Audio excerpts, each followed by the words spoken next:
नमस्कार, मी लतिका। आज मी तुम्हाला लाल मिरचीचा ठेचा बनवून दाखवणार आहे। त्यासाठी बघा तवा गरम करत ठेवलाय। त्याच्यामध्ये बघा ह्या मिरच्या टाकलेल्या आहेत। ह्या आपण हिरव्या मिरच्या आणतो त्या लाल होतात, मग ते आपण काही वापरत नाही कशाला, तर त्याचा ठेचा लय छान होतो। तर त्याचे मी देठ काढून घेतलेली आहे ती, आणि आपण ही मिरची भाजून घ्यायची। आपल्याला ही जी मिरची भाजायची आहे ना, तर बिन तेलाची भाजायची। बघा असे डाग पडले का नाही, डाग पडले पाहिजेत मिरचीला, म्हणजे ही तुम्हाला तिखट लागणार नाही। तुम्हाला जर अशी लाल मिरची तुमची जर बिन तिखटाची असेल ना, तरी स्वतःला अशी भाजायची, पण बिन तेलाचीच भाजायची। करून बघा छान होतात। आता ही मी थोडीशी बघा असे डाग पडलेले आहेत ती। आता हे थोडंसं आपण थंड झालं का नाही की मग हिला खाली घेऊया। मिरची बघा थंड झालेली आणि बघा किती डाग असे पडलेले। ते थंड होस्तोवर मी तव्यातच ठेवली होती। आता काढून घेऊया आपण।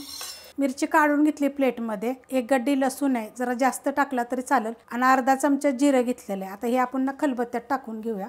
तुम्ही ही तव्यामध्ये खरडलं तरी चालेल बरं का, मी खलबत्त्यात आता कुटणार आहे। आता ह्याला मी ना थोडंसं आबडधोबड करून घेते। मिरची बघा अशा पद्धतीत मी कुटून घेतलेली आहे। आता ह्याच्यामध्ये बघा शेंगदाणे टाकायचे। ते एक मुठभर शेंगदाणे मी भाजून घेतलेले, जी साल वगैरे काढलेली नाहीये, तर तिला पण आपण आबडधोबड ह्या मिरची बरोबरच कुटून घ्यायचे। जास्त बारीक कुटायचं नाही बघा, थोडं मोठं मोठं, म्हणजे खाताना तोंडात येतं ना, एकदम छान लागतं। मिरची बरोबर बघा शेंगदाणे पण कुटलेत, असे मोठे मोठे कुटायचे। तवा गरम करत ठेवलाय, त्यामध्ये एक चमचा तेल टाकायचं। जास्त टाकायचं नाही, ह्याला थोडंसं टाकायचं बघा। एका चमच्याला पण कमी टाकलेलं आहे छोट्या। तेल गरम झालेलं आहे, गॅस बारीक करायचा, आणि एक बघा मोठ्या आकाराचा कांदा एकदम बारीक कापलेला आहे। आता कांदा हा आपण चांगला भाजून घ्यायचा। कांदा बघा भाजलेला आहे, अशा पद्धतीत कांदा भाजून घ्यायचा। आता ह्याच्यामध्ये मी थोडीशी कोथिंबीर टाकणार आहे।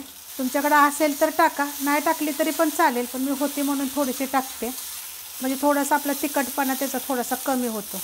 आता ह्याच्यामध्ये ही जी मिरची आपण कुटलेली आहे ना, ही टाकायची। बिन तिखटाच्या मिरच्या जरी लाल असल्या त्याचा जरी केला तरी चालेल। माझ्या चॅनलवर खूप साऱ्या रेसिपी आहेत ठेच्यांच्या वेगवेगळ्या पद्धतीनं।